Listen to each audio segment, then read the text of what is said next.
मत बोलो, बुरा मत सुनो, बुरा मत देखो।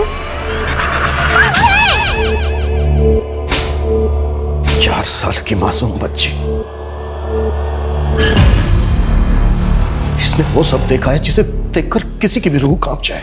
वो सब कुछ सुना है जिसे देखकर किसी का भी खून खौल जाए। और जिसने इसमें ये खौफ भरा है वो खुलेआम घूम रहे हैं।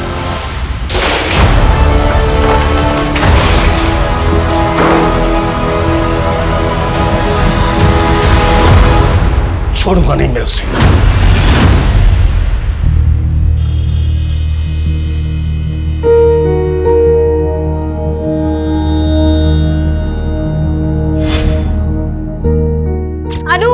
मैंने तुम्हारे एक्स्ट्रा कपड़े और अंडरपैंट्स ना बैग में रख रही हूँ, ठीक है? टॉयलेट आए तो टीचर को बोलने से डरना मत, ठीक है बेटा? बेकार में गीली मत हो जाना। चल। अनु, ये क्या किया तुमने बेटा? अभी तो तैयार किया था बच्चा मैंने तुम्हें। चलो चलो जल्दी उठो। नहीं, मुझे ड्राइंग करनी है। अरे मेरी माँ बना देना ड्राइंग, स्कूल से आने के बाद बना देना।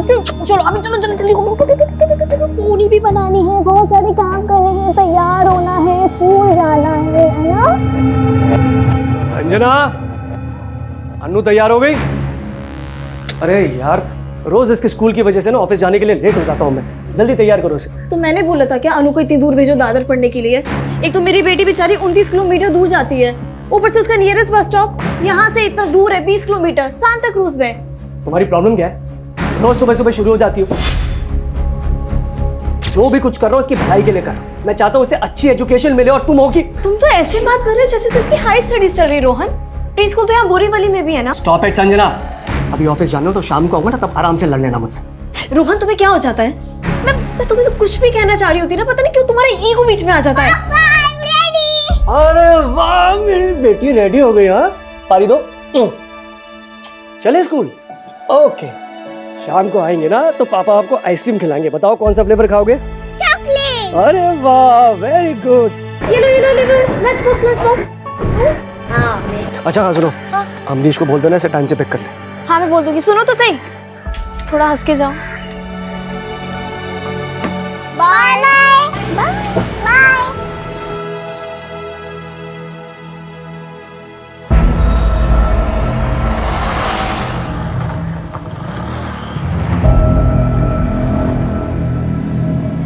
अनु आ गया। अरे अरे मैं कहाँ जा रही हूँ? अरे अमरीश रुको, नाश्ता कर लो। नहीं दीदी, फ्रेंड्स के साथ पढ़ाई करने जाना है। नेक्स्ट वीक से एग्जाम है ना।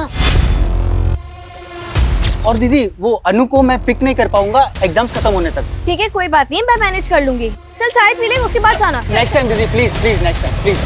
अरे इससे बड़ी जल्दी आज?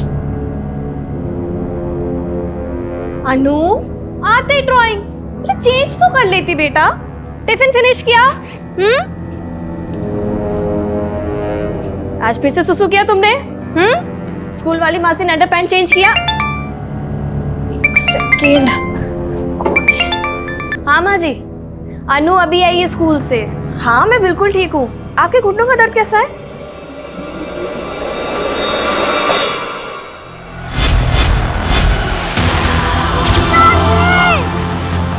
एक मिनट, मैं आपसे बाद में बात करती हूँ। क्या हुआ अनु, क्यों चिल्ला रही हो? मामा। अरे क्या हुआ अनु? क्या हुआ अनु को? अनु की तबीयत बिल्कुल ठीक नहीं है। अमरीश, तू उसे लेकर आया था ना? तुझे कुछ भी नहीं मालूम? मालूम नहीं मतलब? तुम मुझसे कुछ छुपा तो नहीं रहा ना? दीदी, ये आप क्या बोल रहे हो? कुछ समझ नहीं आ रहा है।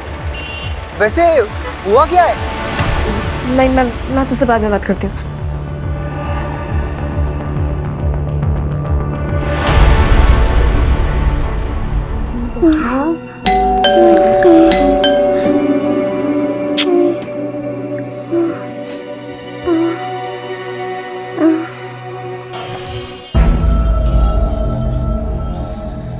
कॉफी बना दो, जब भी और लड़ना बाकी है। लड़ना है? ये जो कुछ भी हो रहा है ना, तुम्हारी वजह से हो रहा है रोहन। तुम्हारी वजह से अनु। क्या हुआ अनु को? अनु को बुखार है। तो दवाई दी कि नहीं? हाँ दे दी। ये तो ठीक हो जाएगी, इतना क्या सोच रही है?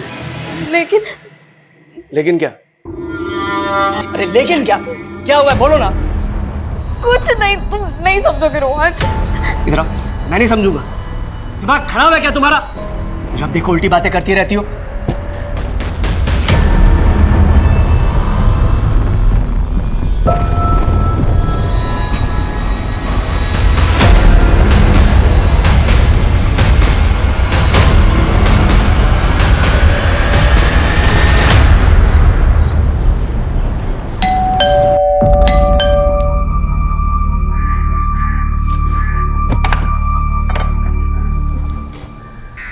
संजना तू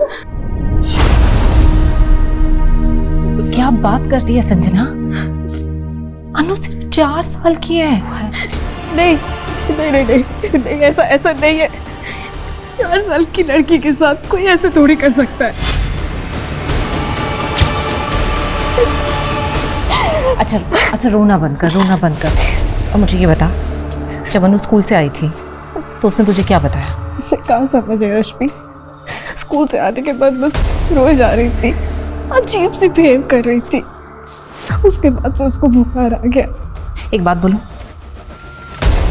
प्लीज पुलिस के पास जाओ। नहीं, पुलिस नहीं, मेरी बेटी बहुत छोटी है। पुलिस के पास नहीं, मैं पुलिस का मैटर नहीं। यार समझ, अनु सिर्फ छोटी सी बच्ची है, 4 साल की, और उसके साथ ये सब हुआ है। तुझे पुलिस के पास जाना चाहिए। नहीं रश्मि, तूने सब उल्टा समझ लिया है। देख, मैं बस तुझसे एक छोटा फेवर मांग रही हूँ। तेरी नजर में अगर कोई डॉक्टर है जो घर आके मेरी बेटी को देख ले, एटलीस्ट इतना बता दे कि ब्लीडिंग की वजह क्या है। अच्छा ठीक है, मैं कुछ करती हूँ।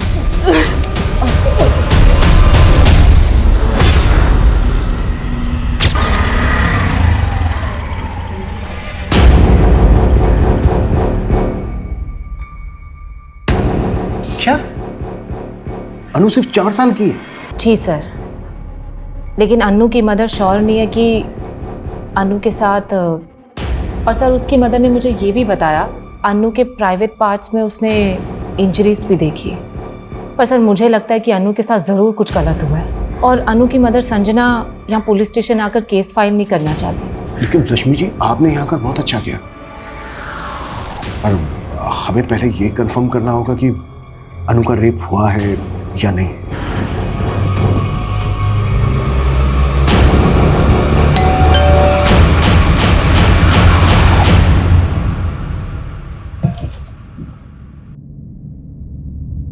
रश्मि, संजना, ये डॉक्टर अंजलि प्रसाद है, गायनेकोलॉजिस्ट। नमस्ते मैम। नमस्ते। ये आप?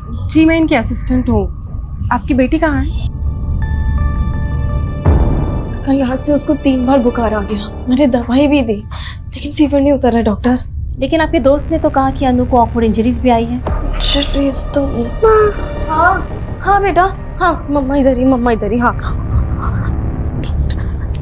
अनु बेटा कैसी हैं आप? हाँ, मैं आपकी मम्मा की फ्रेंड हूँ।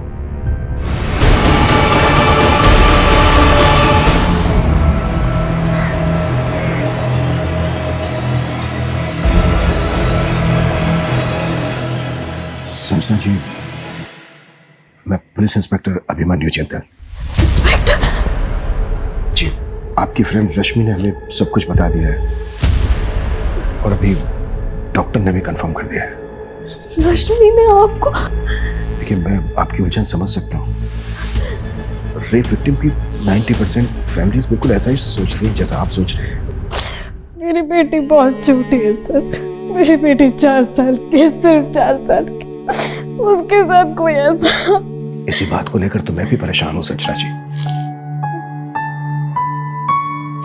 मेरी भी एक बेटी है,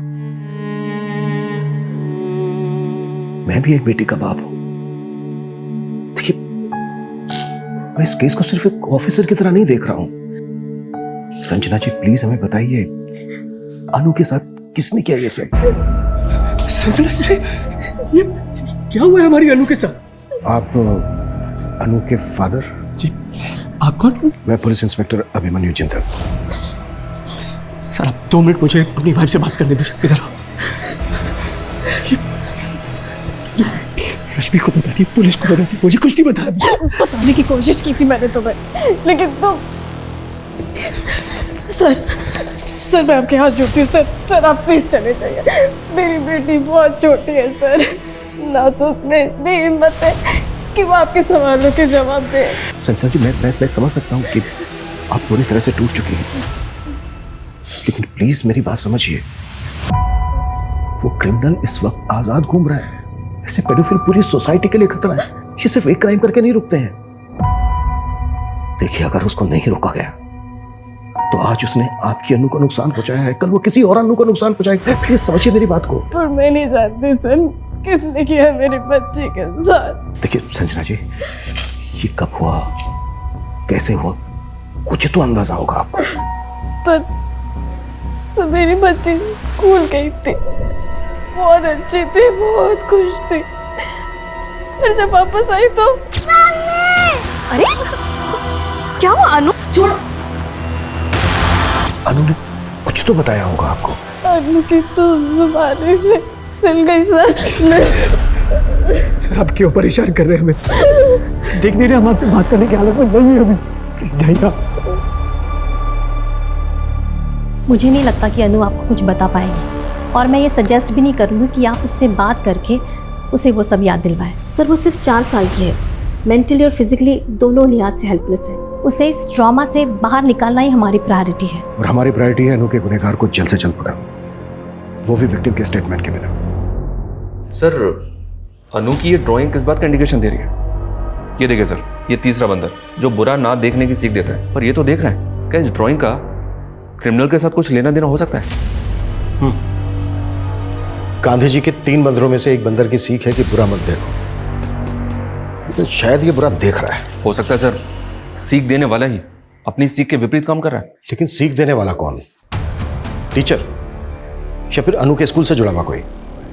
तो सर एक बात बहुत अजीब है, अनु रहती बोरीवली में है लेकिन उसका स्कूल दादर में है। बोरीवली से दादर लगभग 29 से 30 किलोमीटर दूर है। मुंबई जैसा शहर जहां पर हर 2 किलोमीटर में एक स्कूल है, तो अन्नू के पेरेंट्स के सामने ऐसी क्या वजह रही होगी कि वो अन्नू को अपने घर से इतनी दूर पढ़ने के लिए भेज रहे हैं? रोज इसके स्कूल की वजह से ना ऑफिस जाने के लिए लेट हो जाता हूँ मैं। जल्दी तैयार करो इसे। तो मैंने बोला था क्या अनु को इतनी दूर भेजो दादर पढ़ने के लिए? सर अनु दादर के सेंट एल्बर्ट इंटरनेशनल स्कूल में पढ़ती है, जिसकी बस यहाँ सेंटा क्रूज से अवेलेबल है। सर अनु के फादर सुबह 8:30 बजे बोरीवली से अनु को यहाँ सेंटा क्रूज बस स्टॉप पे ड्रॉप करते हैं और वहाँ से वो बीकेसी चले जाते हैं जहाँ उनका ऑफिस है। सर ये बस का फर्स्ट पिकअप पॉइंट है, यहाँ से अनु के अलावा और कोई बच्चा बोर्ड नहीं करता। इसका मतलब अनु की छुट्टी के बाद जब अनु की बस अनु को ड्रॉप करती है सेंटा क्रूज, तब भी अनु बस में अकेली होती है? हाँ सर, और सेंटा क्रूज से अनु के ग्रैंड पेरेंट्स उसे पिक करते हैं।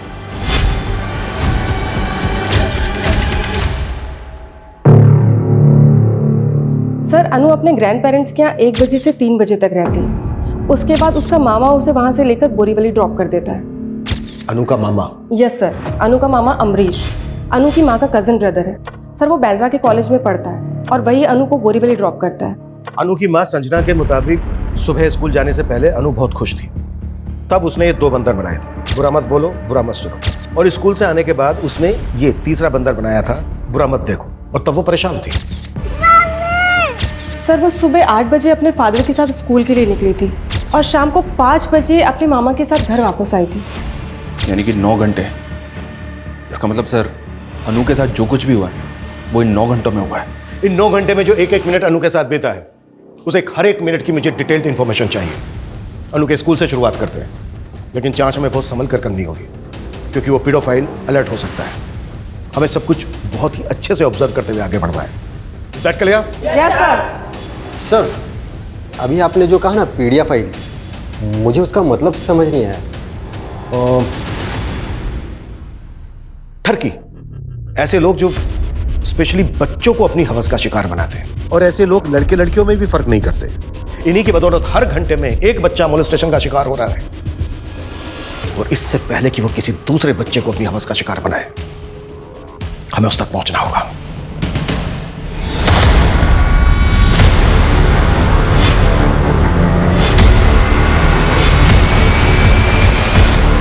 मुझे ना बताने का नतीजा अनु की जान जोखिम में डाल दी है तुमने, और तुम मुझे ब्लेम करती रहती हो। तुम्हें अभी भी समझ में नहीं आ रहा रोहन कि तुम्हारी क्या गलती है? मेरी गलती? गलती मेरी नहीं, गलती तुम्हारी है जो सबसे पहले उस रश्मि के पास गई थी। तुम देख लेना, इस पुलिस केस की वजह से ना हमें और अनु को बदनामी के सिवा कुछ नहीं मिलने वाला। अरे समाज है ही ऐसा। तुम्हें समाज की पड़ी है, तुम्हें मुझ पे गुस्सा आ रहा है, रश्मि पे गुस्सा आ रहा है, लेकिन उस इंसान पे गुस्सा नहीं आ रहा जिसे मेरी अनु के साथ।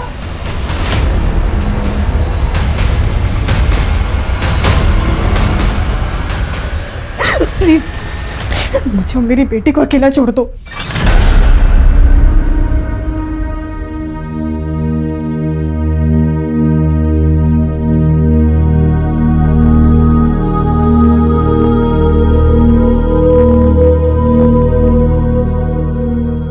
ये अनु के पापा की गाड़ी और ये अनु की स्कूल बस, दोनों में आज रेस होने वाली है।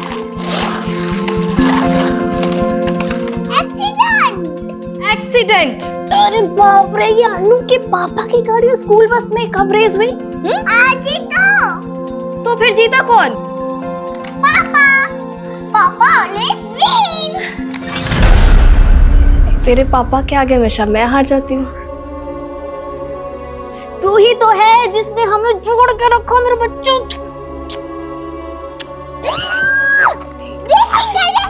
चलो रेसिंग करते, चलो।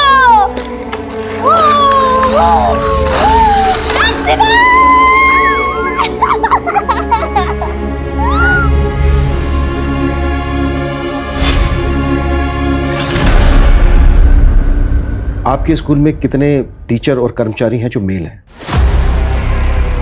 आप सिर्फ इतना पूछना चाहते थे मुझसे?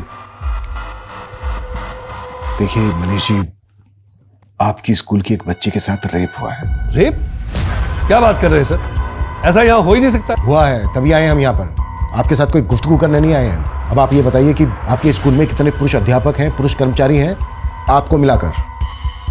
सर मेरे अलावा यहाँ पर 9 और मेल टीचर्स हैं और ड्राइवर्स और पीएन्स को मिलाकर 7 और लोग हैं। इन सबकी प्रोफाइल, फोन नंबर, एड्रेस सब कुछ चाहिए हमें। जी मैं प्रोवाइड करा दूंगा।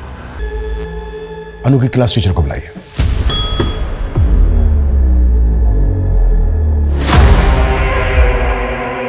सर मुझे तो यकीन ही नहीं हो रहा कि अनु के साथ ऐसा भी कुछ हो सकता है। अनु की मदर ने हमें बताया कि उस दिन अनु ने ये ड्राइंग बनाई थी। उसने स्कूल आने से पहले सुबह ये 2 मंकी ड्राइंग किए थे और स्कूल से घर जाने के बाद उसने ये मंकी ड्राइंग किया। आप क्लास टीचर हैं उसकी, अनु को अच्छी तरह से समझती होंगी, आप कुछ बता सकती हैं ये ड्राइंग क्या इंडिकेट करती है? Sir no idea. Sir even Friday को मैंने ही अनु को बस अटेंडेंट को हैंडओवर किया था और वो खुश भी थी। अनु की बस अटेंडेंट शीला, वो भी फीमेल है। और बस ड्राइवर? विजय, वो मेल है। ये जो बस अटेंडेंट शीला है और वो ड्राइवर विजय, इन दोनों को बुलाइए, मिलना है मैम से। सर वो तो छुट्टी के बाद बच्चों को ड्रॉप करने चले गए।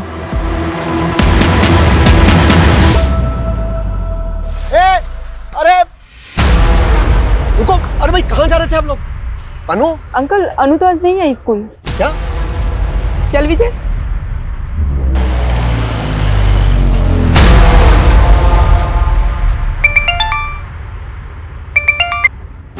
आ जाते हैं। हेलो शीला, कहाँ है तू? बस में हूँ, बोल क्या बात है?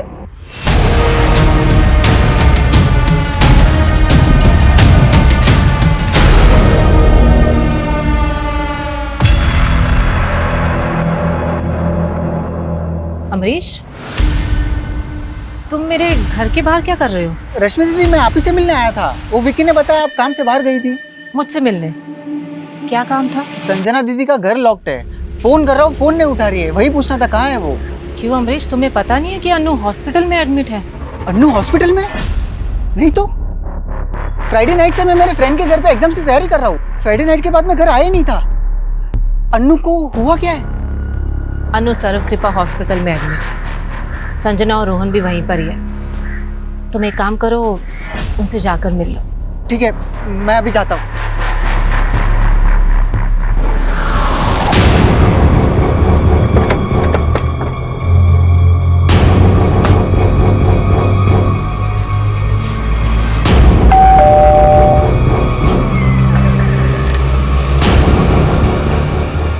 जी आप अनु की दादी हैं?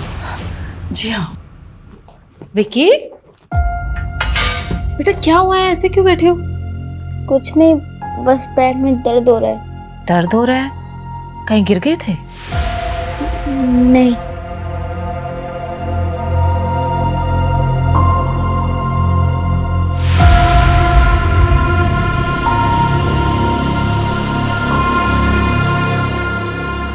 ये क्या कह रहे हैं आप? अरे आप क्या कह रहे हैं? ऐसा कैसे हो सकता है हमारी अन्नू के साथ? आपको पता नहीं था अब तक इस बारे में? मेरा मतलब आपके बेटे और बहू ने कुछ बताया नहीं था? नहीं, लेकिन अभी संजना से सनीचर को बात हुई है। फिर इतना कहा कि अन्नू को हल्का सा बुखार है बस। हाँ, और हम सोच रहे थे कि वो ठीक हो गई होगी, लेकिन आज दोपहर को जब मैं उसे बस स्टॉप पर लेने गया तो पता चला कि वो स्कूल गई नहीं है। अंकल, अनु तो आज नहीं आई स्कूल। उसके बाद मैंने रोहन को फोन भी किया, उसने भी कुछ नहीं बताया।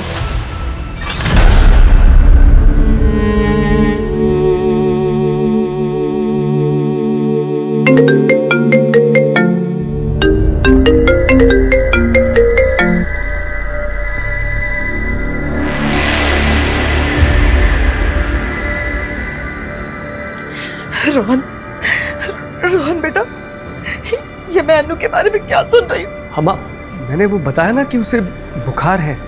फिर पुलिस क्यों कह रही है कि? पुलिस? हाँ पुलिस, वो हमसे पूछताछ कर रही है। माँ, आप उनसे कोई बात मत करना, वरना अपना मिर्च मसाला लगा के वो बात का बतंगड़ बना देंगे। हाँ, मैं बस अभी पहुंच रहा हूँ, आप बिल्कुल भी उनसे कोई बात मत करना। अच्छा, जब आपने पिक किया अनु को तो उसकी बस ने कितने बजे ड्रॉप किया था उसको स्टॉप पर? यही कोई 1-1:15 बजे मैंने ही उसे बस स्टॉप पर पिक किया था।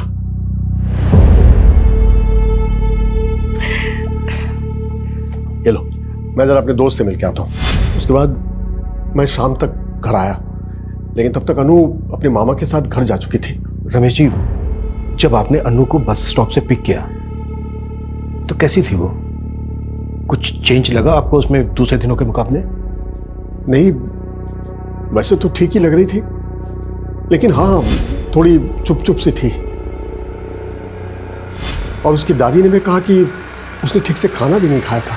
तो क्या लगता है आपको, अनु के साथ जो ये हादसा हुआ वो स्कूल में हुआ होगा या फिर बस में?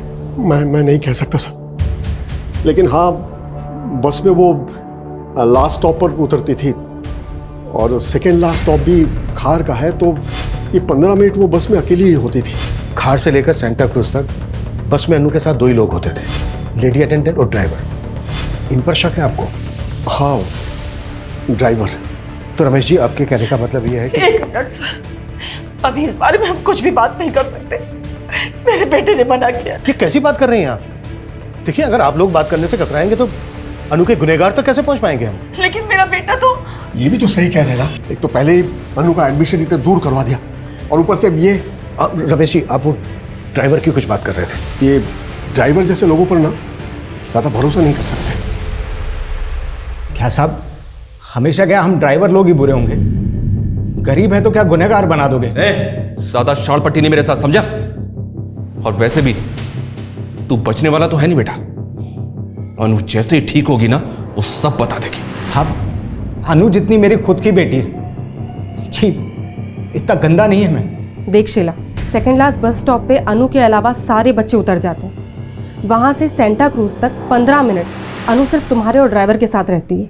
हाँ मैम, पर आपको क्या लगता है, अगर वो ड्राइवर बच्चे के साथ कुछ भी करता तो क्या मैं अभी तक चुप रहती? तो तुम्हें क्या लगता है किसने किया होगा उसके साथ ये सब? मुझे कैसे मालूम होगा? मैं बोली ना, फ्राइडे को अनु को मैंने सही सलामत ड्रॉप किया था। जो हुआ होगा उसके बाद हुआ होगा। और तुम ये इतने दावे के साथ कैसे कह सकती? क्योंकि आखिरी बार जब अनु को देखा था वो बिल्कुल ठीक थी।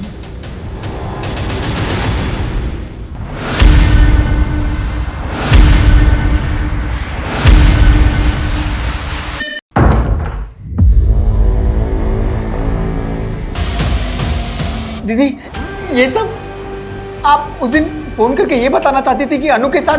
देख अमरीश, अगर तूने कुछ किया है तो बता दे। ये आप क्या बोल रहे हो? आप चाहते हो तो आप मुझे मार लो, मेरी जान ले लो, पर ऐसा मत बोलो प्लीज प्लीज। मैंने कुछ नहीं किया है। तेरे को मैंने इस घर में रुकने की परमिशन दी और तू ये लापरवाही करे। तेरी वजह से 8 बजे अनु आई है आज। जीजा जी, मेरे भी एक्स्ट्रा क्लासेस होते हैं। आपके पेरेंट्स का घर कॉलेज से काफी दूर है, रोज रोज अनु को लाना पॉसिबल नहीं है मेरे लिए, सच में। और मैं बोल दूं कि तेरा इस घर में रुकना ही पॉसिबल नहीं है, तो क्या कर लेगा? हाँ तो ठीक है, जितने दिन आपके घर पे रहो ना, उतना रेंट ले लीजिए। कितना हुआ? अमरीश बोला कितना हुआ? अमरीश नहीं, पागल है क्या? रोहन भाई है मेरा। अरे सगा भाई नहीं है तुम्हारा ये, देख रहे हो क्या औकात दिखा रहा है अपनी ये। उस थप्पड़ का बदला लेने का तो नहीं सोचा तूने? दीदी आप फिर से मैंने कुछ नहीं किया। अमरीश मेरे घर से निकल जा, अपने रहने का ठिकाना तू कहीं और देख, क्योंकि मैं नहीं चाहती कि मेरी अनु के आसपास कोई भी मर्द रहे। अब आपको समझ में आ गया ना मैंने क्या समझाया है? हाँ बेटा, ये पुलिस के चक्कर में पड़ के अपने ही खानदान की बदनामी होगी। ड्राइवर, प्यून, प्रिंसिपल, इन सब के साथ साथ अनु के स्कूल में जितने भी मेल मेंबर्स हैं सबकी प्रोफाइलिंग करो। और अनु की फैमिली में दादा, मामा और अनु के फादर। अनु के फादर? हाँ, क्यों नहीं। अनु को स्कूल के लिए सुबह उसके फादर ही तो लेकर गए थे। देखो, इस लिस्ट में से हम किसी को बाहर नहीं रख सकते। Okay sir. सर मैं तो कहता हूँ इन सबको उठा लेते हैं और सबकी एक बार अच्छे से पूछताछ करते हैं। नहीं, इस केस को अगर हम रेगुलर केसेस की तरह राउंड अप करेंगे कुछ हाथ नहीं लगेगा हमारे। हमें इन सबके दिमाग से खेलना है। पीडोफाइल्स की मनोदशा पर काम करने वाले साइकोलॉजिस्ट डॉक्टर वेंकट को मैं इस केस में इन्वॉल्व कर रहा हूं। डॉक्टर वेंकट कुछ ऐसे सवालों की लिस्ट तैयार कर रहे हैं जो हम इन सबसे पूछेंगे। उस दिन उन 9 घंटों में अनु जिन सबके साथ थी, तब तक तुम लोग ये पता करो कि उन 9 घंटों में इन लोगों के अलावा कोई और भी कांटेक्ट में आया था क्या अनु के?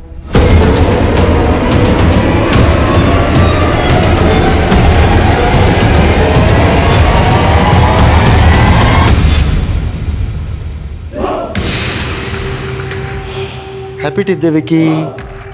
टीटड़े? हाँ, टिड्डे, दंत दिवस। उमेश, कैसे सोच लेते हो तुम ऐसी बातें? हाँ, दंत दिवस भी होता है क्या? क्यों नहीं हो सकता? सोच के देखो ना, जैसे लाखों लोग एक साथ बैठकर योगा करते हैं, ठीक वैसे लाखों लोग एक साथ बैठ के दांत घिसेंगे। एनीवेज, अच्छा विकी बेटा, जाओ बाहर जाके खेलो, वरना उमेश अंकल अपने बोरिंग जोक से तुम्हें और बोर कर देंगे।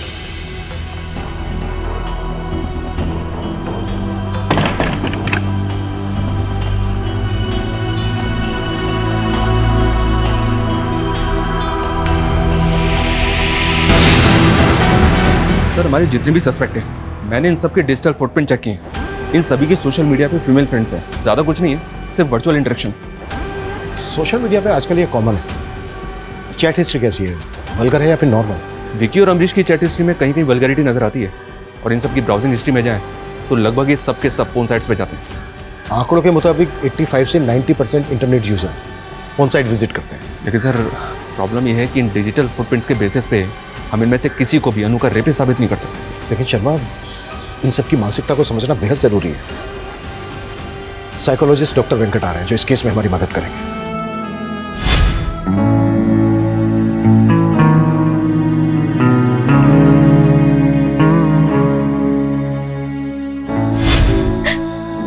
अब हम घर जल्दी जाएंगे बेटा। हाँ, मम्मा आपको लेके जाएगी। ये पेडोफाइल्स कैसे सोचता है, ये हमें उन सवालों के जवाबों से पता चल सकता है जो मैंने तैयार किए। तो ठीक है, इन सवालों की बंदूक बनाकर एक एक करके सब पे तानते हैं। लेकिन सर ये सवाल किसी इंटेरोगेशन से कम नहीं है, और बिना सबूत के हम उनके साथ क्वेश्चनिंग भी नहीं कर सकते। प्यार से समझा के लाओ सबको, और जो प्यार से ना माने उसे इनडायरेक्ट में थ्रेट दो कि जो भी क्वेश्चनिंग में हमारा सपोर्ट नहीं करेगा वो रडार में हमारे सबसे ऊपर होगा।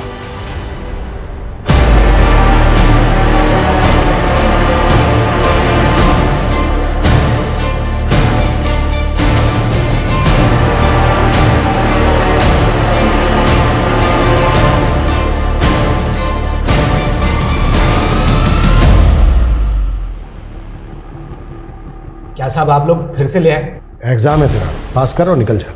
कैसा एग्जाम साहब? क्विज शो है, जैसा टीवी पे आता ना, बिल्कुल वैसे। उधर सर टीवी में तो रोकड़ा मिलता है, इधर क्या मिलेगा? लालच। पहला सवाल तेरा लालच से जुड़ा है। कोई करोड़ों रुपए के बदले में तुझसे अपनी बच्ची को बेचने के लिए कहे तो क्या करेगा तू? क्या वाहियात बात कर रहे हैं सर आप? सिर्फ हाँ या ना में जवाब दे। नहीं सर, माइनर या छोटे बच्चों के साथ कभी सेक्स करने की इच्छा हुई है तेरी? नहीं साहब, कसम खाता हूं मेरे। हाँ या ना? नहीं। अच्छा, इसको देख के बता, इसको देखकर क्या कहेगा तू? छी, क्या फोटो दिखा रहे हैं सर आप? एक 60 साल के बुजुर्ग से आप ऐसे वाहियात सवाल पूछेंगे? साइकोलॉजी टेस्ट है रमेश जी। आपकी वाइफ भी नहीं है यहाँ पर, बता दीजिए। आप समझते क्या है मुझे? देखिए, आप मुझे ऐसा फोर्स नहीं कर सकते। तो ये सवाल आप स्किप कर रहे हैं, ठीक है? आपका अगला सवाल इस तस्वीर में है। छी, क्या है ये बकवास देख नहीं रहा आपने मुझे बुलाया है? मैं यहाँ नहीं रुक सकता, जा रहा हूं मैं यहाँ से। सर आप प्लीज बैठिए। अरे लेकिन आप प्लीज कोऑपरेट कीजिए हमारे साथ। लेकिन मैं प्लीज सर। सर ये आप क्या बोल रहे हो? मैं मामा हूं उसका। आप चाहे ना तो आप 4 थप्पड़ मार लो। 4 थप्पड़ बहुत कम है तेरे लिए। अगर सच सामने आया और ये पता चला कि ये सब तेरा क्या धरा है, तो चारों दिशाओं से पिटेगा तू। सर माँ की कसम, मैंने कुछ नहीं किया है, मैं सच बोल रहा हूँ। मुझसे ये सवाल पूछना बंद कर दीजिए प्लीज, मैं सच में कुछ नहीं किया है। मैं अनु का फादर हूँ। किस बेसिस पर टॉर्चर कर रहे हैं आप मुझे? रोहन जी, देखिए हमें आपसे कुछ सवाल पूछने हैं, उनका आप जवाब दे दीजिए। मुझे आपके किसी भी सवाल का जवाब नहीं देना है। पहले आप अनु का रेप केस फाइल नहीं कर रहे थे और अब आप हमारे सवालों से भाग रहे हैं। तो क्या करें? आप ही लोगों ने इतना परेशान जो कर रखा है हमें, और ये सब कुछ हो रहा है उस रश्मि की वजह से। खुद उसका तो कैरेक्टर खराब है ही, और उसकी वजह से हम भी बदनाम हो रहे हैं। देखिए मैं ये नहीं कह रहा हूँ, लेकिन उसकी सेक्स लाइफ ना कम एक्साइटिंग नहीं है। उसके अफेयर्स की वजह से उसके पति ने उसे छोड़ा था। जाइए पूछिए उससे, आपके सारे सवालों के ना बहुत एक्साइटिंग जवाब मिलेंगे आपको। लेकिन अगर आपने मुझे हैरेस किया ना, तो मैं मानहानि का दावा ठोक दूंगा आप पर। मैंने सबकी क्वेश्चनिंग बहुत क्लोजली मॉनिटर की है। एक बार सबकी साइकोलॉजी एनालाइज करता हूँ। अच्छा डॉक्टर, क्या लगता है आपको इनमें से किसी का भी मैनरिज्म इस तरफ इशारा करता है कि वो पेडोफिल इन्हीं में से कोई एक है? आप मुझे थोड़ा वक्त दीजिए, मैं अपनी रिपोर्ट आपको सेंड करता हूँ। पर मेरे अकॉर्डिंग आप लोगों ने एक चीज मिस की है। वो क्या डॉक्टर? आपने अनु के साथ जुड़े सारे एडल्ट मेल्स की लिस्टिंग तो की, लेकिन अनु कोएड स्कूल में पढ़ती है। आपने वहां के सीनियर मेल स्टूडेंट्स के बारे में नहीं सोचा।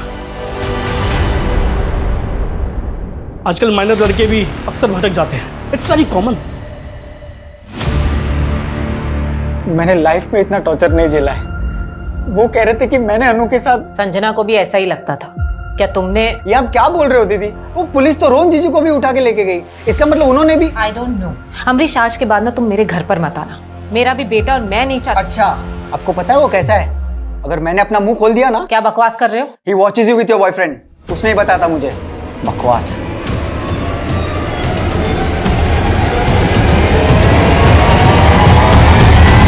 हम अनु के स्कूल के बाकी मेल स्टूडेंट की प्रोफाइलिंग तो कर रहे हैं, पर एक बात है, रश्मि का बेटा विकी, इसका अनु के साथ काफी इंटरेक्शन था।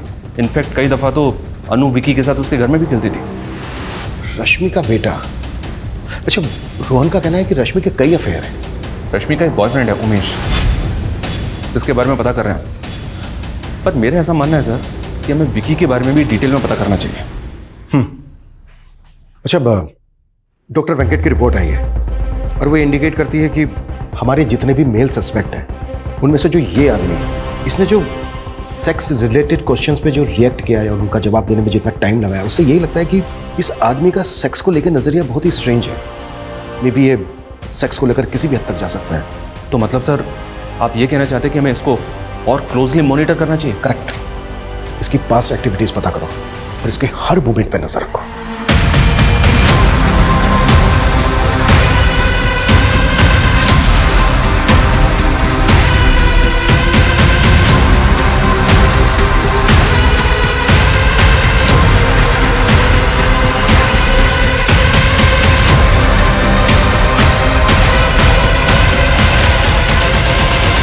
मैं come in sir? Come in. Sir, inquiry में एक शख्स के बारे में पता चला है। ये शख्स जहाँ पे रहता है उसके आसपास 1 साल पहले फैमिली रहती थी, जो अचानक से कहीं और शिफ्ट हो गई क्योंकि उस घर की एक बच्ची शायद मोलेस्टेशन का शिकार हुई थी। उस बच्ची का इस शख्स के घर पे काफ़ी आना जाना था सर। ये है वो शख्स।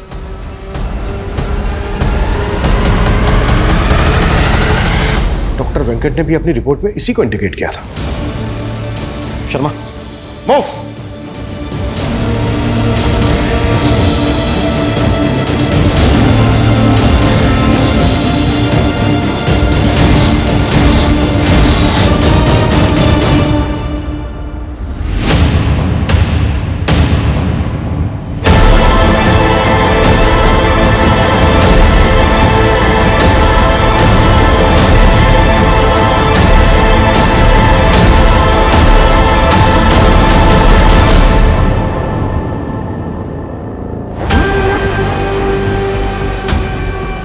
1 साल पहले तुम्हारे पड़ोस की एक बच्ची का भी शोषण किया गया था। उस फैमिली का भी पता कर लिया हमने। पैसा देकर उनका मुंह बंद करवाया था ना तुमने। झूठ है ये सब, ऐसा कुछ भी नहीं हुआ था। सच है ये। तेरे किराने वाले दोस्त ने हमें सब कुछ सच सच बता दिया है। जिस दिन अनु का रेप हुआ था तू उस दिन उससे मिलने गया ही नहीं था। तूने उससे कहा था हमसे झूठ बोलने के लिए। नहीं, वो झूठ बोल रहा है। यही सच है। तेरी बीवी ने हमें सब कुछ सच सच बता दिया है कि अनु का रेप तू नहीं किया है। टूट चुकी है वो।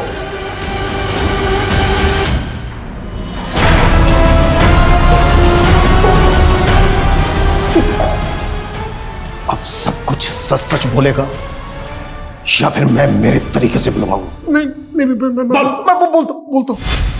दरअसल उस दिन जब मैं अनु को घर ले आया तो मेरी बीवी घर पे नहीं थी। मैंने भांग ली थी। थक चुकी थी अपने पति से, तंग आ चुकी थी उनकी करतूतों को देख के। अपने बेटे बहू से क्या कहती मैं कि उसके सगे दादा ने उस मासूम बच्ची के साथ ये घिनौना काम करते हुए।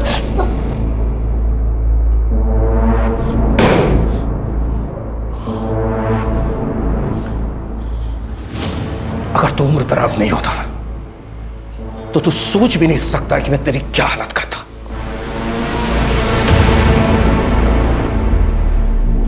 I'm sorry संजना, मुझे ना तुम्हारी बात मान लेनी चाहिए थी। अनु को पढ़ाई करने के लिए इतनी दूर नहीं भेजना चाहिए था। मेरा अभी तुम्हारी इंटेंशन में नहीं थी, पर मुझे हमेशा डर लगा रहता था कि मेरी बच्ची घर से दूर कैसे होगी। जब माँ बाबा के घर पहुंच जाती थी मैं बेफिक्र हो जाती थी, लेकिन कभी हमने सबने भी नहीं सोचा था कि मेरा बाप और मेरी बेटी के साथ। पापा, आप रो क्यों रहे हो?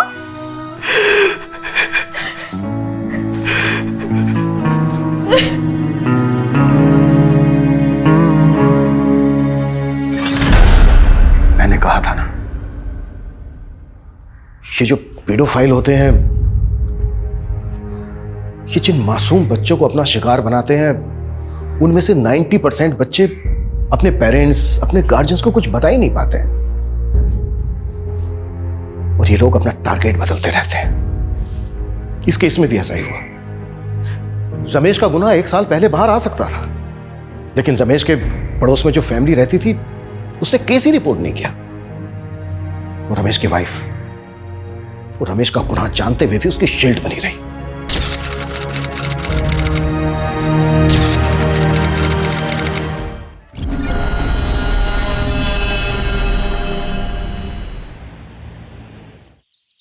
संध्या, हाँ आ रही हूँ। ये लीजिए आपका टिफिन।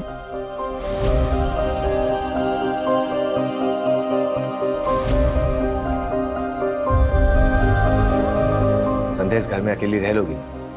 ये शहर, ये जगह तुम्हारे लिए बिल्कुल नहीं। शादी के पूरे 3 साल बाद मुझे अपना कहने को घर और संसार मिला है।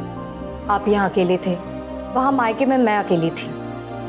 अब जाके हमारा अपना घर संसार शुरू हो रहा है। आप देखिएगा, मैं इस घर को ना बड़ी अच्छे से सजाऊंगी। फिलहाल तो ये घर किराए का है, लेकिन बहुत जल्दी अपना घर होगा। जैसा भी होगा, है तो अपना ही घर ना। अच्छा सुनो, ऑफिस के लिए लेट हो, चलता हूँ। अच्छा, अपना ख्याल रखना। आप भी। Bye bye.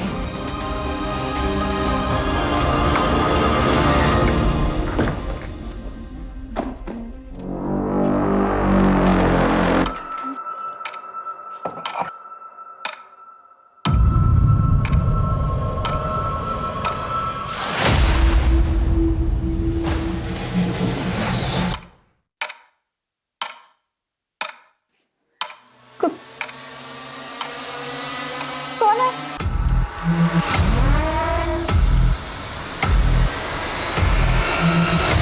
कौन है?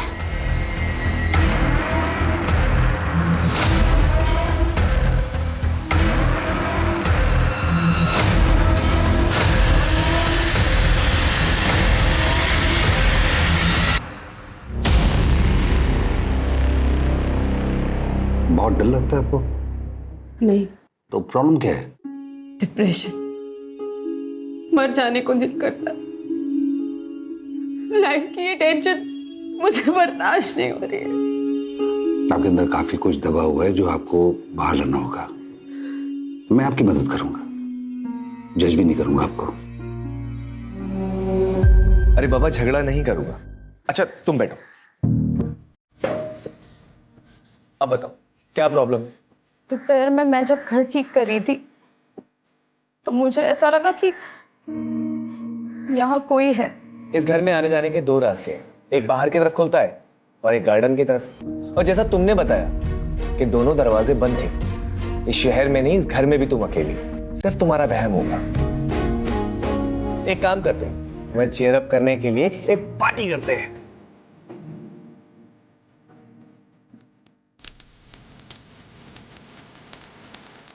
ये सब तुम्हारे लिए है। इस हसीन पल को बहुत सुंदर और बनाने के लिए, आज की रात को अपनी लाइफ में संजो के रखने के लिए एक सेल्फी तो बनती है।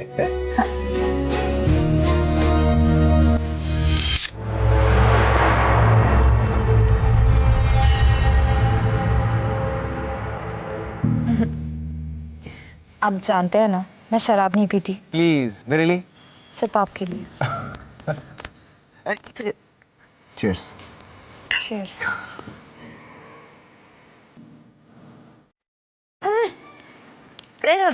अब क्या हुआ? कड़वी लग रही है। कोशिश करो अच्छी लगे। अरे मौतम साहब, तुम तो मुझसे भी तेज निकली। एक और।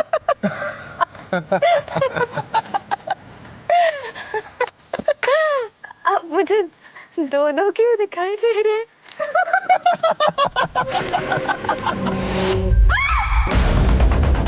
संध्या, क्या हुआ? सब ठीक तो है ना? यहाँ कुछ तो है। मतलब इस घर में कुछ तो गड़बड़ है। मुझे बहुत डर लग रहा है। ये सब तुम्हारा वहम है, कुछ भी नहीं है। देखो नहीं नहीं, कुछ है यहाँ पे, कुछ तो है। अच्छा अच्छा ठीक है, मैं हूं ना तुम्हारे पास। तुम सो जाओ, सो जाओ।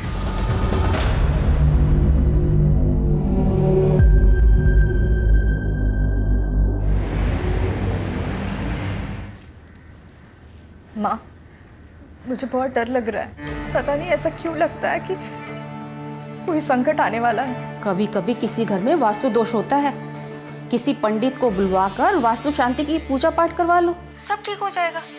पर इनका ऐसी बातों पर विश्वास ही नहीं है। अरे पति लोगों की बातों को इतनी गंभीरता से नहीं लेते, बस उनकी हाँ में हाँ मिलाती रहो और करो वही जो तुम करना चाहती हो। कभी रूठ कर, कभी प्यार से पति को अपने जैसा बनाओ, सुखी रहोगी। और सुनो, तुम्हारे चाचा जी भी तो वहीं रहते हैं ना, मैं उनको ना फोन कर देती हूँ, वो किसी ना किसी पंडित को जानते होंगे। ठीक है माँ, रखती हूँ। मुझे ऐसा लगता है इस घर में वास्तु दोष है। हम पंडित जी को बुलाकर वास्तु दोष हटाने के लिए पूजा पाठ करते हैं ना, फिर सब ठीक हो जाएगा। देखो संध्या, ये ग्रह नक्षत्र वास्तु ये सब बेकार की बात है। शादी के बाद 3 साल तक मुझे मायके रहना पड़ा। मैंने कभी कुछ नहीं कहा। यहाँ आने के बाद भी मैंने आपसे कुछ नहीं मांगा। पहली बार मैं आपसे कुछ मांग रही हूँ, मना मत कीजिए। इस घर के वास्तु दोष को हटाने के लिए पूजा पाठ करते हैं ना, प्लीज मान जाइए।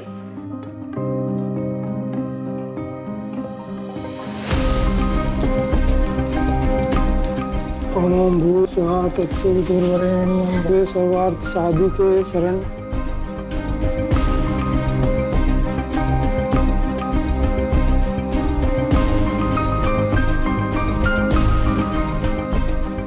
वास्तु दोष पूजा संपन्न हुई।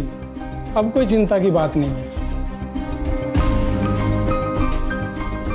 बस इस जल को घर के अंदर बाहर सभी जगह छिड़क दीजिए, सारे वास्तु दोष दूर हो जाएंगे। जी पंडित जी। अच्छा यजमान, आज्ञा दीजिए। जी।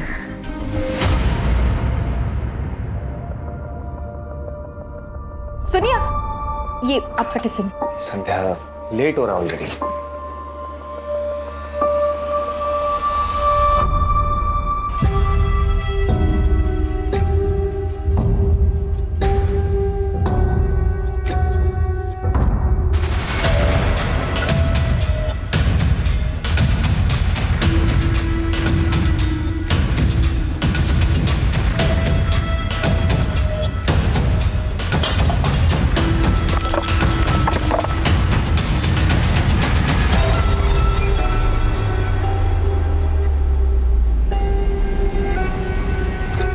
धक्के से कैसे टूट गया ये? हेलो, मैं संध्या बोल रही हूँ। यहाँ कोई मिस्त्री है क्या? हाँ, वो तंदूर ठीक कराना था।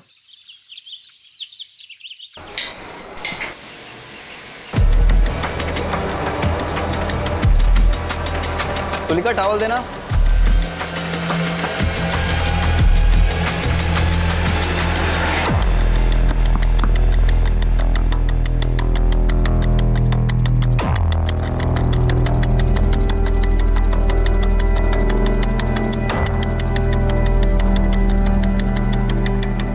तुलिका, जब तक मैं घर वापस नहीं आता दरवाजा बिल्कुल मत खोलना।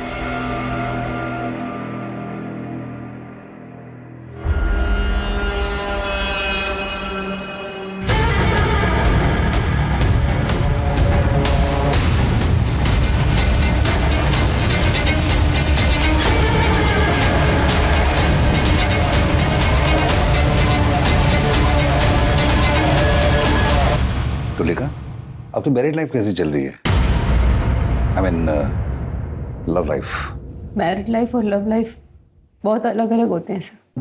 मेरी शादी एक पैसे वाले अधेड़ उम्र के आदमी से हुई थी। हस्बैंड वाइफ का रिश्ता तो बस नाम का ही था। ना वो मुझे कभी हस्बैंड का सुख दे पाए और ना मुझे कभी वाइफ होने का सुकून मिला। मेरी जिंदगी बस एक कोरा कागज बनकर रह गई।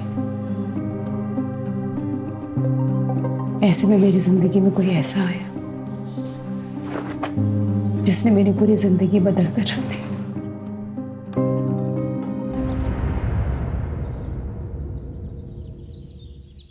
ऐसे क्या देख रहे हो?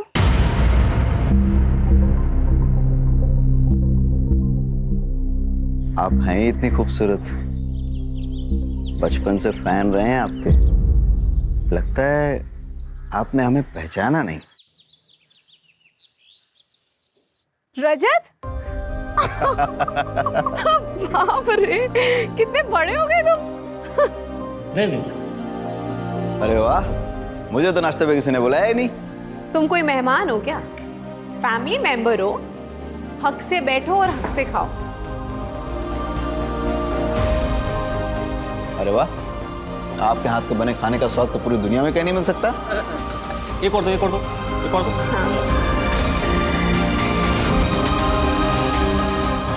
मुझे प्यार की जरूरत थी। मैं प्यार को एक्सपीरियंस करना चाहती हूँ, पर पता नहीं था मुझे कि वो प्यार मुझे एक ऐसे रिश्ते से मिलेगा जिसे पाप समझा जाता है। मैडम, इसकी तो बहुत ज्यादा हालत खराब हो चुकी है। अगर इसको रिपेयरिंग करूंगा ना तो धड़धड़ा के गिर जाएगा। इससे बढ़िया अगर नया बना के दे दूं आपको। भैया, आपको जो करना है जल्दी कीजिए, शाम तक तैयार हो जाना चाहिए। हो जाएगा मैम।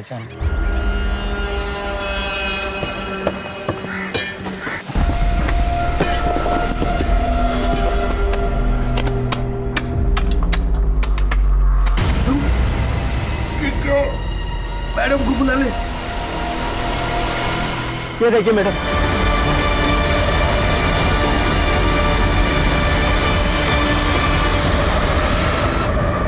देखने में तो लाश 8-9 महीने पुरानी लग रही है। तो लाश तो आधी से ज्यादा डिकम्पोज हो चुकी है। कौन रहता है इस मकान में?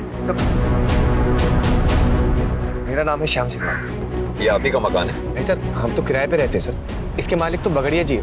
मैंने उन्हें फोन किया, वो आते ही होंगे। कब से रह रहे हैं किराए पे यहाँ? सर 7 महीने हो गए। मेरी वाइफ तंदूर का काम करवा रही थी सर। दाई करवाई तो नीचे लाश निकली। इस तंदूर का इस्तेमाल करते थे आप लोग? हाँ सर, अभी कुछ दिन पहले किया था सर। वो ये फोटो भी खींची थी सर। बगड़िया जी आ गए। आप लोग जरा वहाँ इंतजार कीजिए। जी आइए बगड़ जी। आपको पता है आपके घर में बने तंदूर के नीचे लाश मिली है हमें? पता नहीं सर, मैंने तो ये घर सोलंकी से 8 महीने पहले खरीदा और भाड़े पे चढ़ाया। सारा लेन देन नरेश एजेंट और प्रॉपर्टी साइट के जरिए हुआ। नरेश ही तो संभालता है यहाँ सब। सोलंकी साहब अपने घर को बेचकर अपने बेटे के पास अफ्रीका शिफ्ट होना चाहते थे, तो मैंने उनके घर को बेचने की ऐड ऑनलाइन साइट पर चढ़ा दी। साथ में कुछ फोटोज़ भी डाल दिए सर। वो मेरा ऑफिस का जो लड़का है वो फ़ोटोज़ काफ़ी अच्छी लेता है, तो घर की पिक्चर्स काफ़ी अच्छी आई तो ग्राहक भी तुरंत मिल गया। कब की बात है ये? सर कुछ 8-9 महीने पहले की बात होगी। तब भी इस घर में तंदूर था? सर पता नहीं, शायद हो भी सकता है। वैसे सर इस दौरान हमने कंस्ट्रक्शन तो कुछ नहीं किया इस घर में। अच्छा ये बताओ, इन दोनों से पहले इस घर में कौन कौन रह के गया? सर मैं सारी डिटेल्स निकाल कर आपको बताता हूँ। लेके आओ। चलता हूँ सर। राजीव सर, इससे पहले इस मकान में जितने भी लोग रह के गए सबकी डिटेल्स पता करो। Right sir. इस कपल की बैकग्राउंड चेक करो। सर।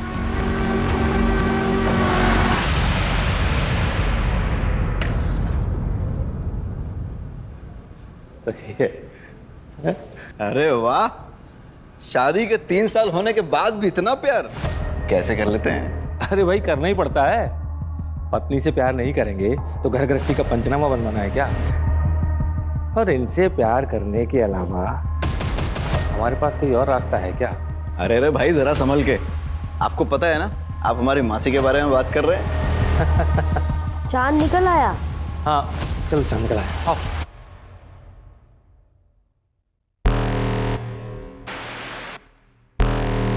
हर शादी प्यार के भरोसे पर नहीं चलती, कुछ शादियां मजबूरी की वजह से चलती रहती हैं। अगर आपकी शादी में सब कुछ ठीक ठाक था तो ऐसी कौन सी मजबूरी थी जो आपको परेशान कर रही थी? मजबूरी नहीं सर, ज़रूरत। मेरे पति का पहला और आखिरी प्यार उनका बिजनेस और पैसा ही है। मेरी ज़रूरतों का तो उन्होंने कभी ख्याल ही नहीं रखा। अपनी इच्छाओं को दबाने के लिए रोज रात को ठंडे पानी से नहाना पड़ता था सर। और ऐसे ही एक रात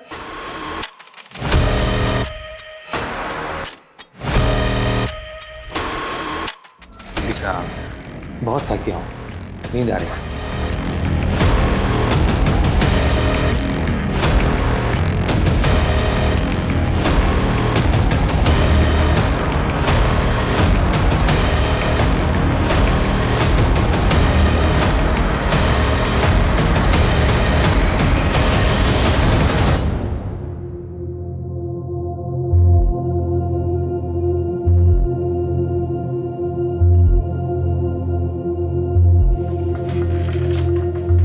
सुनिए, आप इतनी रात को नहा धोकर? तुम नहीं समझोगे। पढ़े लिखे हैं हम, सब समझते हैं और आपकी तकलीफ भी समझते हैं, लेकिन आप फिक्र मत कीजिए, हम हैं ना।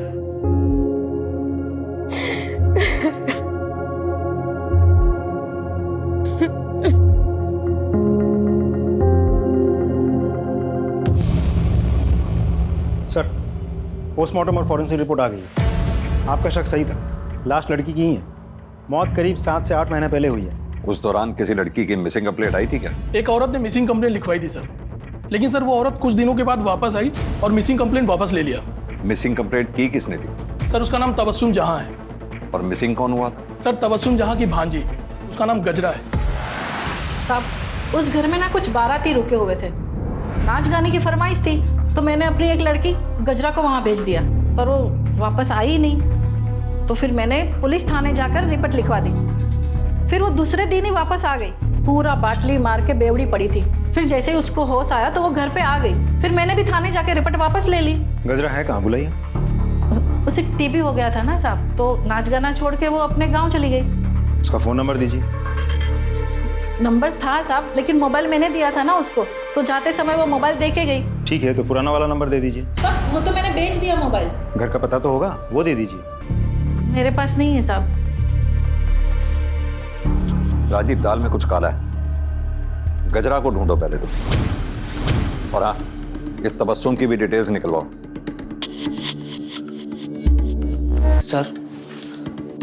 सर वो लाश वाले घर में जो लोग भी रहते थे उन सभी की इंफॉर्मेशन निकाली है सर मैंने। सर सबसे पहले उस घर में किराएदार के तौर पर ये रजत जी और उसकी विधवा बहन तन्वी आई थी सर। उसके बाद ये घर हमने बगाड़िया जी को भेज दिया सर। और सर कुछ समय के लिए हमने पवन कौल साहब को भी ये घर किराए पे दिया था। सर उसके बाद हाँ, ये जोशी जी के बेटे की शादी थी सर, तो उसके काफ़ी सारे दोस्त आए थे यहाँ पर।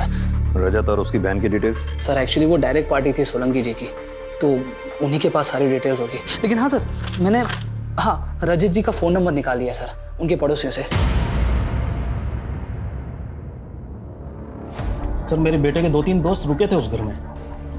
एक तो अमेरिका में उसके साथ ही काम करता, और दूसरा जर्मनी में है और तीसरा शायद मुंबई में कहीं काम करता है। क्या आपको मालूम है उस दौरान आपके बेटे के दोस्तों ने रात में रेड लाइट एरिया से किसी नाचने वाली को घर बुलाया? उन्होंने तो नहीं बताया था, लेकिन हमें पता चला था सर कि वो लड़की की जो मौसी है ना, उसने जब पुलिस कंप्लेंट की तब बहुत डांटा था मैंने उसे। बाद में उन लोगों ने माफ़ी भी मांग ली थी और लड़की भी मिल गई थी। केस रफा दफा हो गया था और हमने भी बात को दबा दिया था। उन सभी बच्चों की डिटेल्स इन्हें लिखवा दीजिए। जी। अजय, क्या लगता है सर, ये केस हम सॉल्व कैसे करेंगे? लाश की शिनाख्त भी तो नहीं हो पा रही है। वही तो राजदीप, केस उलझता ही जा रहा है। ना तो हमारे हाथ में कोई ठोस सबूत है, ना ही कोई ठोस सुराग। एक काम करो, ये पवन कौल को पूछताछ के लिए बुलाओ। इनफैक्ट पवन कौल ही क्यों, इस घर से जुड़े सभी लोगों से अच्छे से पूछताछ करो। आई एम श्योर कच्चा ही सही पर एक धागा हमारे हाथ जरूर लगेगा। फिर लाश की शिनाख्त भी होगी और कातिल भी पकड़ा जाएगा।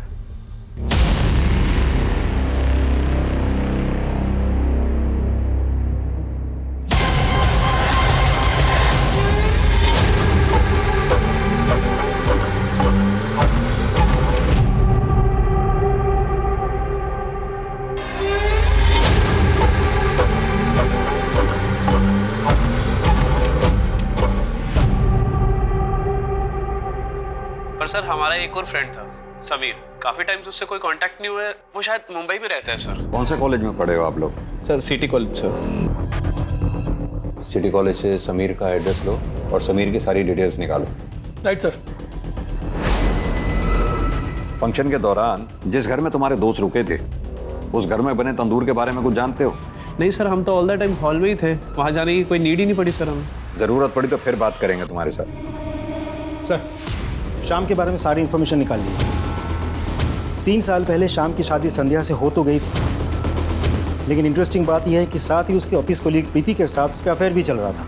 सर एक बात और, प्रीति ने भी 7 महीने पहले ही अपने ऑफिस से रेजिग्नेशन दिया था और उसके बाद से अब तक ना किसी ने प्रीति को देखा है और ना ही प्रीति के साथ किसी की बातचीत हुई है। राजीव, ये प्रीति की डिटेल्स निकालो। अब समझ में आया श्याम शादी के बाद 3 सालों तक अपनी वाइफ को मायके से वापस क्यों नहीं लेके आया। इस श्याम को भी लेके आओ। सर, ये बात सच है कि सर प्रीति से मेरा अफेयर चल रहा था, लेकिन बड़े ही रिस्पेक्ट और रिगार्ड के साथ हम दोनों अलग हो गए। अब प्रीति कहाँ है? सर मुझे नहीं पता सर। सर उसका फोन भी बंद आ रहा है सर। उसने अपना सोशल मीडिया से अकाउंट भी डिलीट कर दिया। सर तेरे घर में तंदूर के नीचे जो लाश मिली है वो कहीं प्रीति की तो नहीं है? सर नहीं, ऐसा नहीं हो सकता सर। मैं प्रीति से बहुत प्यार करता हूँ सर, मैं उसे क्यों मारूंगा? ऐसा भी तो हो सकता है कि प्रीति को तेरे शादी के बारे में पता चल गया था और तुझे इस बात का डर था सबके सामने हुआ कि पोल ना खोल दे, इसके वजह से तूने उसको मार दिया ना? सर मैं सच कह रहा हूँ सर। सर मैंने कुछ नहीं किया सर।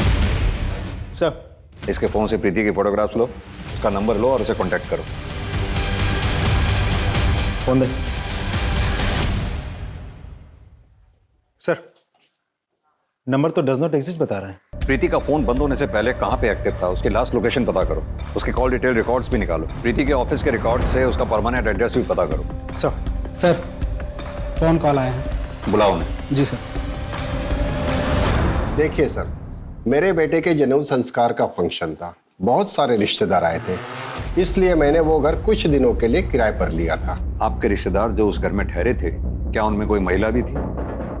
नहीं सर, वहाँ तो सारे जेंट्स रुके हुए थे। सारी लेडीज मेरे घर पे रुकी हुई थी और उनमें से कोई भी ना तो गायब है और ना ही किसी की डेथ हुई है। उस घर में आपने अपने रिश्तेदारों के लिए क्या किसी तंदूर का इस्तेमाल किया था? सर सारा खाना तो मेरे घर पे बन रहा था और ये एक धार्मिक कार्यक्रम था, इसलिए भोग तो अपने घर की रसोई में ही बनता है ना, फिर मैं वहाँ तंदूर क्यों लगवाऊंगा। ठीक है मिस्टर कौल, अभी आप जा सकते हैं, जरूरत पड़ी तो फिर बुलाएंगे आपको। Thank you sir. अब सिर्फ रजत ही बचा है। राजीव, भोपाल जाके रजत से अच्छे से पूछताछ करो। सर। शुक्ला, प्रीति के पेरेंट्स का पता लगाओ और प्रीति के बारे में पूछताछ करो। Right sir. धीरे धीरे मेरे और रजत के बीच की नजदीकियां बढ़ने लगी। आप इतना सब कुछ सह क्यों रही हैं मेरे साथ? अपने दिल के हाथों मजबूर होकर मैंने एक फैसला लिया और उस एक फैसले ने मेरी पूरी जिंदगी बदल दी। प्रीति ने तो हम सबसे ही रिश्ता तोड़ दिया है। हम नहीं चाहते थे कि वो अकेले इंदौर जाए और वहां जाकर नौकरी करे, पर उसके तो शुरू से ही बड़े बड़े सपने थे। बस उन्हीं को पूरा करने के लिए घर छोड़कर चली गई। जब से गई है ना कोई कॉल ना कोई मैसेज। देखिए, हमें एक लाश मिली, बॉडी की शिनाख्त के लिए हमें आप दोनों लोगों के डीएनए सैंपल की जरूरत है। तुम नरेश के यहाँ काम करते हो? जी सर। तुम्ही ने वो वेबसाइट पे फोटोज अपलोड किए थे? जी सर। तो जब तुमने वो फोटोग्राफ्स लिए थे तो वहाँ तंदूर था क्या? हाँ सर था, लेकिन मुझे अंदर बाहर के फोटो लेने को कहा था तो मैंने निकाले और अपलोड कर दिए। लेकिन तुमने जो फोटोग्राफ अपलोड किए उसमें तो तंदूर हमें दिखा नहीं। सर साइट फोटो अपलोड करने की लिमिट होती है तो इसलिए मैंने ज्यादा नहीं निकाले। ठीक है, तुम जा सकते हो, जरूरत पड़ेगी तो फिर बुलाएंगे। सर उस घर में रहने वाले पुराने टेनेंट रजत का पता चल गया। कहाँ का रहने वाला हो? भोपाल का सर। राजदीप सर पता करो। राइट।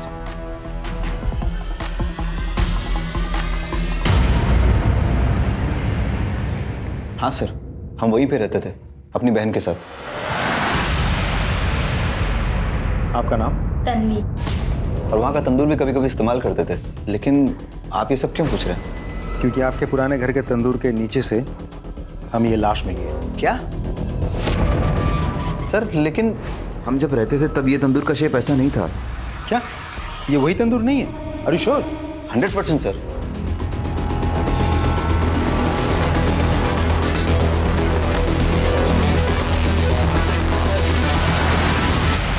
रजत ने राजदीप को बताया कि उसने पिक में जिस तंदूर की फोटोग्राफ देखी वो वैसी नहीं है जैसी उसने उस घर में देखी थी। यानी कि ये जो कुछ भी घटना घटी है वो रजत के मकान छोड़ने के बाद घटी।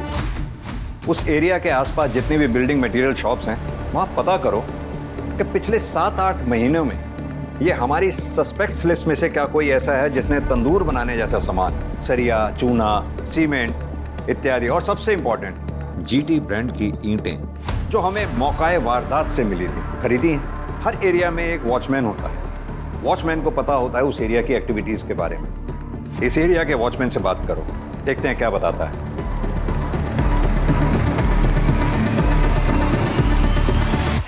अरे भाई साहब, बोलिए। मैं इस एरिया में एक घर लेने की सोच रहा हूँ, तो थोड़ी सी जानकारी चाहिए। सर जानकारी बिना दक्षिणा के दूंगा तो जानकारी का अपमान हो जाएगा। बात तो आप सही कह रहे हैं। तो ऐसा करते हैं, अब बात करें? हाँ हाँ साहब, अब तो बात हो सकती है। मैंने इस एरिया में एक घर देख रखा है, लेकिन सुना है कि उसके पड़ोस वाले घर में कुछ भूत भूत का चक्कर है। अरे सर आप बात तो सही कह रहे हैं, लेकिन भूत भूत कुछ नहीं होते। लेकिन हाँ, उस घर में ना खेल बहुत होते थे। वो एजेंट नरेश है ना, उसी के हाथ में था भाड़े से ये घर। जब कोई भाड़े वाला रहने को नहीं आता है तो नरेश क्या करता है कि कुछ लड़कियों को लेके उधर आता है। अच्छा एक बात बताओ, नरेश ने उस घर के गार्डन में कभी कंस्ट्रक्शन का कोई काम करवाया था? वो एक नंबर का कंजूस है, एक दमड़ी नहीं खर्च करता है। लेकिन हाँ, जब लड़की की बात आती है ना तो उसकी जेब से धड़ाधड़ नोट निकलते हैं। अच्छा। हाँ। मैंने क्या किया सर? मैंने कुछ नहीं किया सर।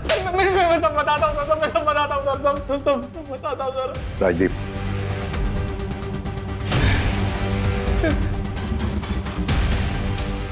बता। सर मैं मानता हूँ कि मैं रंगीन मिजाज का इंसान हूँ, अय्याशबाज हूँ। उस घर में मैं लड़की लेकर आता था पैसे देकर एंजॉय करने के लिए, लेकिन सर मैंने किसी का मर्डर नहीं किया सर। मैंने सच्ची में किसी का मर्डर नहीं किया सर। ये भी तो हो सकता है तूने किसी को अय्याशी के लिए बुलाया हो, किसी बात पे अनबन हो गई हो, तुझे गुस्सा आया, तूने उसे मार दिया, गाड़ दिया वहां पर, अब हमारे सामने शराफत का नाटक कर रहा है। नहीं सर। राजीव सर, इसकी सारी हिस्ट्री और ज्योग्राफी निकालो। सर मेरा यकीन मानिए सर, मैंने कुछ नहीं किया। मैंने कुछ नहीं किया सर। मैं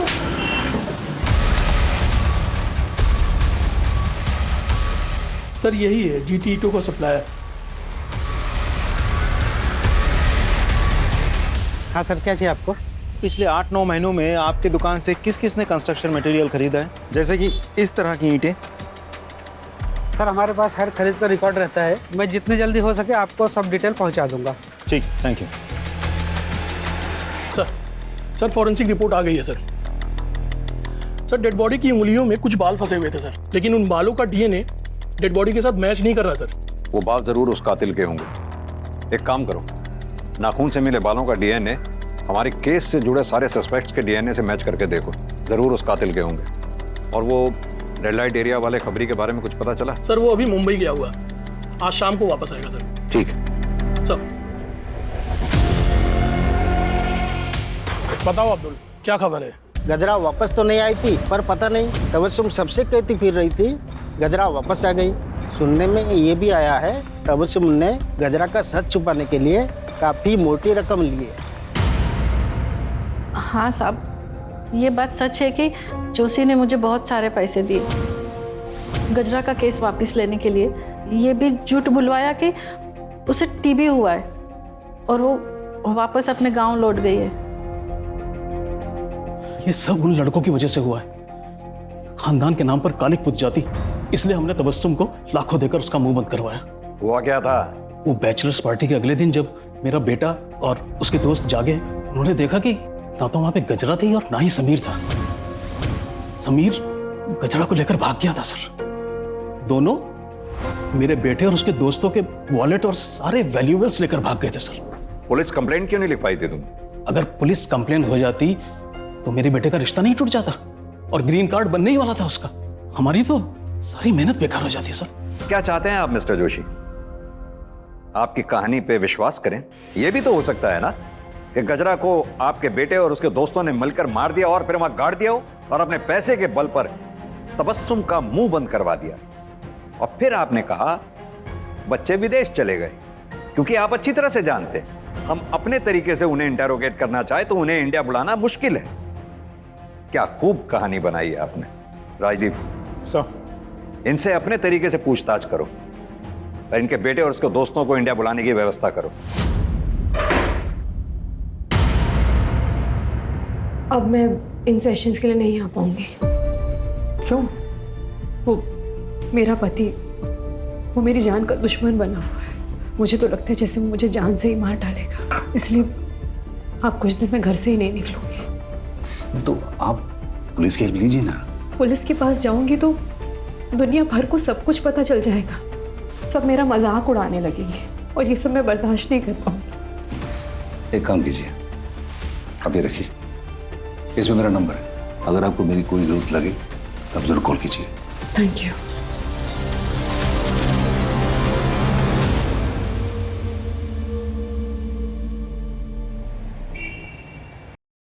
समीर के आधार कार्ड नंबर से हमने मोबाइल ऑपरेटर से पूछताछ की है।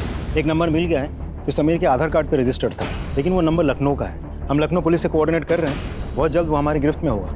Good work Rajdeep. Thank you sir. Sir Preeti के पेरेंट्स की डीएनए रिपोर्ट आ गई है सर। प्रीति के पेरेंट्स का डीएनए लाश के डीएनए से मैच नहीं हो रहा है। इसका मतलब ये लाश प्रीति की नहीं है। सर इसका मतलब तो ये भी होता है कि शाम कल्प्रिट है ही नहीं।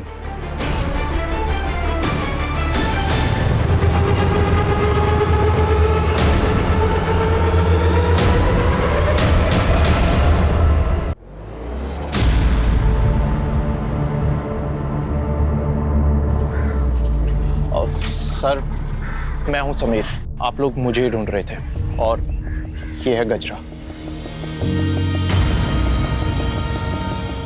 गजरा, उस रात तुम्हारे साथ क्या हुआ था? मैंने सभी से रिश्ते नाते तोड़ दिए और हमने एक नई जिंदगी की शुरुआत की। हम ये कैसे मान लें कि यही गजरा है? कोई आईडी वगैरह है आपकी?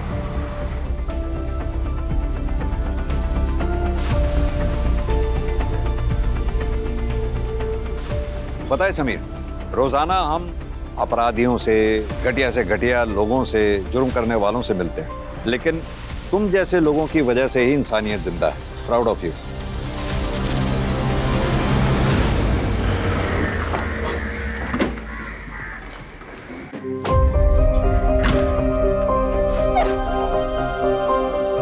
संध्या जी, आपके घर में जो लाश मिली थी वो प्रीति की नहीं है और उस लाश के साथ आपके पति का कोई कनेक्शन नहीं है। आपके पति निर्दोष है। भगवान ने मेरी सुन ली। मैं पूरे 11 नारियल की पूजा करूंगी। अब हम इस घर में नहीं रहेंगे, कहीं और जाकर रहेंगे। अच्छा हुआ कि इस मनहूस घर को छोड़ के जा रही हो। अरे श्रापित है ये घर, जो यहाँ रहने आता है सब पागल हो जाता है। चलो देरी हो रही है। मैडम एक्सक्यूज मी, एक मिनट। जी आपने वहाँ ऐसा क्यों कहा कि इस घर में जो भी रहता है पगला जाता है? वो रजत था ना, पुराना टेनेंट, उसकी बहन तन्वी, उसका भी यही हाल हुआ था। एक दिन मार्केट में मैंने बड़बड़ाते देखा था उसको। नहीं। तन्वी, अपनी क्या हालत बना रखी है तूने? चल मेरे साथ चल। वो तन्वी थी ना, वो बहुत बड़ी डिप्रेशन में चली गई थी। मैंने उसको साइकेट्रिस्ट से मिलने का सलाह दिया था, नंबर भी दिया था। 1-2 सेशन की, उसको सुधार आने लगा था और उसके बाद छोड़ दी। ये देखिए मुंह पे निखार भी आने लगा था, तभी टाइम का वो फोटो है ये।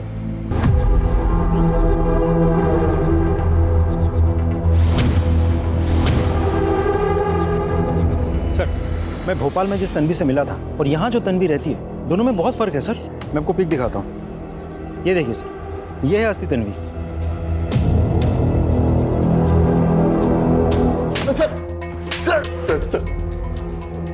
सर मैं सच कह रहा हूँ सर, मुझे नहीं पता कि तन्वी कहाँ है। मुझे लगा आप लोग मुझ पर शक करेंगे, इसलिए मैंने अपनी गर्लफ्रेंड को तन्वी बनाकर पेश कर दिया। तुझे कैसे नहीं पता कि तेरी बहन तन्वी कहाँ है? बोल। सर वो हमारा झगड़ा हो गया था, फिर मैं उसे छोड़कर भोपाल चला गया। उसके बाद से मैंने कोई कांटेक्ट नहीं रखा उससे सर मैं सच कह रहा हूँ सर। कहीं ऐसा तो नहीं जिस लड़की की तेरे घर में तंदूर के नीचे लाश मिली वो तन्वी की हो, जिसे तूने मार दिया और वहां गाड़ दिया? सर भगवान की कसम खा के कह रहा हूँ सर मैंने किसी को नहीं मारा। इसका डीएनए सैंपल लो और लाश के नाखून से जो हमें बाल मिले थे उसके डीएनए से मैच करके देखो।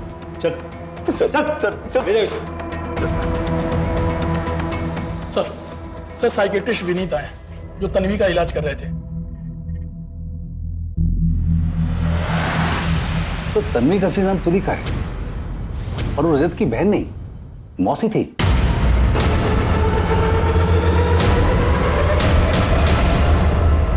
सर तुलिका को ये डर लग रहा था कि उसका हस्बैंड कहीं उसको मार न डाले, और हमारे लास्ट सेशन में तो वो ये भी कह रही थी कि वो कई दिनों तक घर से बाहर निकलेगी नहीं। मेरा पति वो मेरी जान का दुश्मन बना, इसलिए आप कुछ दिन में घर से ही नहीं निकलूंगी। एक्चुअली डर के मारे उसकी हालत काफी खराब हो रही थी। ठीक है डॉक्टर साहब, आप जा सकते हैं।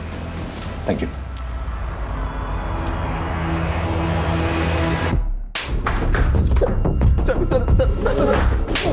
सर बताता हूँ सर मैं बताता हूँ सर मैं बताता हूँ सर बता। सर तुलिका मुझे बहुत अच्छी लगती थी सर। फिर हमारा अफेयर शुरू हुआ और फिर हम दोनों घर छोड़कर भाग गए सर। लेकिन सच कह रहा हूँ सर मैंने किसी को नहीं मारा सर। मैंने तुलिका किसी को नहीं मारा। तुलिका तेरी मासी है या कुछ और? इसकी असलियत तो तेरी माँ ही हमें बताएगी। अपनी माँ का नंबर और पता दे। तो मर गए दोनों मेरे लिए, मुंह दिखाने लायक नहीं छोड़ा। देखिए हम आपकी परेशानी समझ सकते हैं, लेकिन आपके बेटे रजत और तुलिका ने आपके साथ जो किया वो गलत था। लेकिन हमें शक है कि हमने जिस लाश को बरामद किया है वो आपकी बहन तुलिका की ही है, और वो तभी साबित होगा जब उस लाश का डीएनए आपके साथ मैच होगा। दरअसल तुम तुलिका से नफरत करते थे, इसलिए तुमने तुलिका को मार डाला। नहीं सर। शुक्ला, इनका डीएनए सैंपल लो, लाश के नाखून पे जो बाल मिले थे उनके डीएनए से मैच करके देखो। सर मौका वारदात में मिली उन ईंटों को लेकर हमने गहरी छानबीन की। उस तरह की ईंटें उन 3 महीनों के अंतराल में करीब 40 मिस्त्री और कॉन्ट्रैक्टर को बेची गई थी। हमने सबसे पूछताछ की, लेकिन किसी का भी कंस्ट्रक्शन का काम तब नहीं चल रहा था जब हमें उस तंदूर के नीचे गड़ी लाश मिली थी, सिर्फ एक को छोड़कर। कौन है वो? सर मिस्त्री रमेश, लेकिन वो फरार है। सर हमें लुकआउट नोटिस जारी करना पड़ेगा। हाँ सर डीएनए रिपोर्ट्स आ गई हैं। ये रही सर डेड बॉडी के साथ मिले बालों का डीएनए किसी भी सस्पेक्ट के साथ मैच नहीं कर रहा सर, लेकिन सर रजत की मां का डीएनए डेड बॉडी के साथ मैच हो गया। यानी कि लाश तुलिका की ही है। ये तुलिका के कॉल डिटेल रिकॉर्ड्स निकलवाओ। Right sir. सर मिस्त्री रमेश के बारे में पता चल गया, दीवार में कहीं छुपा बैठा है। ले आओ सर।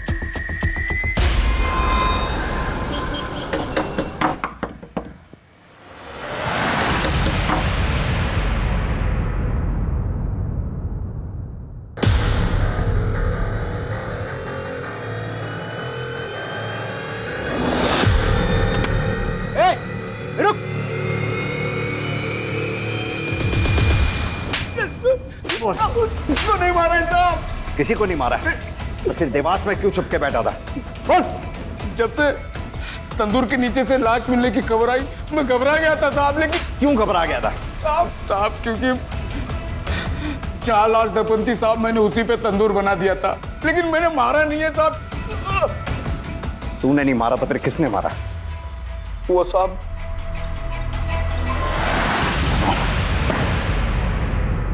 मैंने कोई मर्डर नहीं किया है।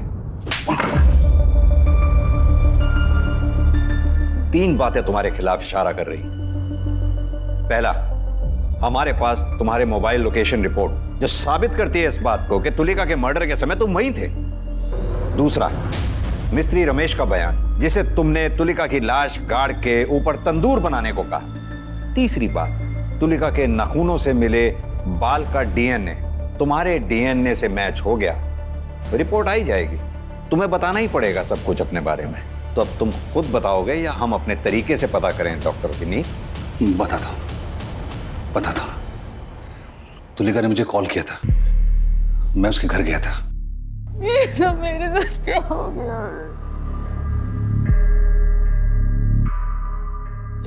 चलो।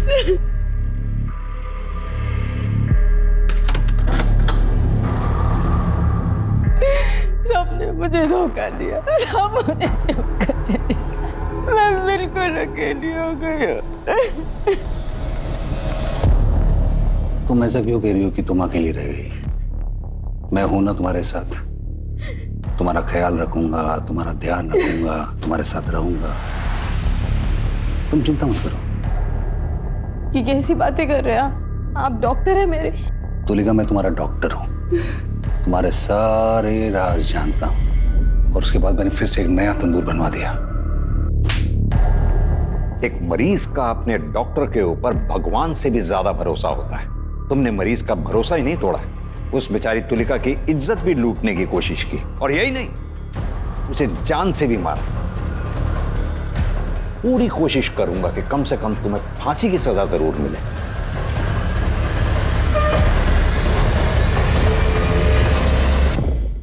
क्राइम पेट्रोल के ऐसे ही मजेदार एपिसोड्स देखने के लिए हमारे चैनल को सब्सक्राइब करें